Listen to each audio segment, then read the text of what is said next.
تزوجت به وعمره ما وراني ضرتي. نهار شفتها كانت اكبر صدمه بالنسبه ليا.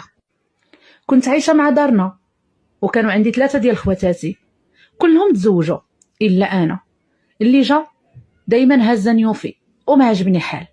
حتى لواحد النهار كنا مجمعين العائله كامله، والديا وخواتاتي ورجالهم، جالسين كنضحكوا ما علينا ما بينا.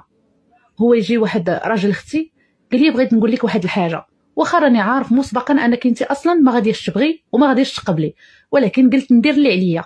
قلت له شنو؟ قال لي هاد الهضره قدامنا حنا كاملين.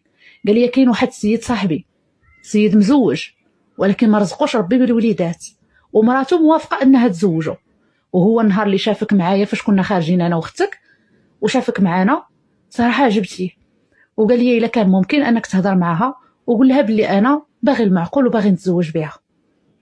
صدماتني الهضره ديالو، ولكن اللي غادي يصدمو هو الجواب ديالي. كان متوقع انني نرفض، ولكن انا قلت له قابله، هضر معاه ونحددوا موعد ويجي مرحبا به، مادام مراته قابله ما عنديش مشكل. عائلتي كلهم ما عجبهمش الحال، قالوا لي شنو هاد الهضره كتقولي؟ هو راه غير قال انه يعلمك بالقضيه، ولكن راه كلنا ما متوقعينش انك شي نهار غادي تقبلي تزوجي براجل مزوج. قلت لهم ولكن فين هو المشكل؟ ها الراجل مراته هي اللي باغيه تزوجه، يعني ما غاديش تكون مشاكل. ماما قالت لي انا علاش الشيطانه بنيتي، راك انت اللي عندي وما تحكميش على راسك بالمشاكل من النهار الاول. باش تمشي ضرة على واحد السيده هذه راه حاجه اللي صعيبه وبزاف، وما يمكنش غادي تقبلك ولو تكون هي اللي كتقول راجلها تزوج. عرفي راسك شنو كديري؟ واش انت كانوا كيجيو فيك عرسان كيف دايرين وعمرهم ما فات فيهم الزواج وما كنتيش كتقبلي، ودابا قبلتي على راجل مزوج؟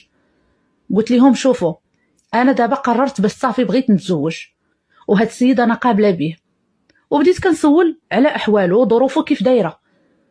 هو جاوبني راجل اختي قال لي ما غاديش نكذب عليك، السيد راه صديق ديالي لاباس عليه الحمد لله، عنده 2 ديال الشقات، وهو مستعد انه فاش غادي يتزوج كل وحده فيكم غادي تكون في دارها.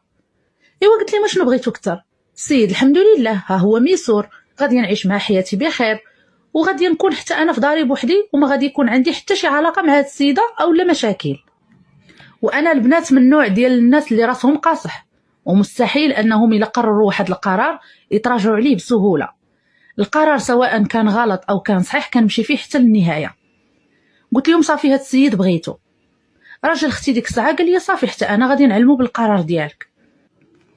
واخا قبل ما خواتاتي يمشيو في حالهم هذاك النهار كل وحده فيهم سمعتني الكلام اللي كيضر في الخاطر، وقالوا لي باللي هادشي اللي باغيه ديريه راه ما غاديش يسلكك،